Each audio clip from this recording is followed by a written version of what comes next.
আরো দুই একজন পীর সাহেবকে আমরা দেখতে পাচ্ছি উল্টাপাল্টা বক্তব্য দিচ্ছে, ইসলামী শক্তিকে লক্ষ্য করে তীর ছুঁড়ে মারছে, এদেশের সবচেয়ে বড় ইসলামী দলের বিরুদ্ধে ফাও ফাও কথা বলছে, আবল তাবল বলছে, খেলাফত খেলাফত বলে চিৎকার দিচ্ছে।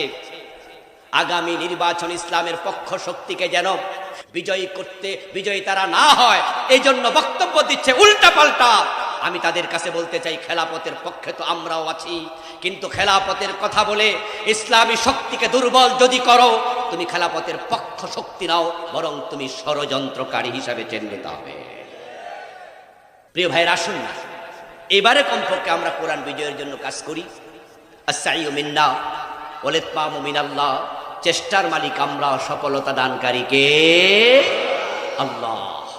আল্লাহ তাআলা বাংলার জমিনটাকে তুমি কোরআনের জন্য কবুল করো, সবাই বলেন আমিন।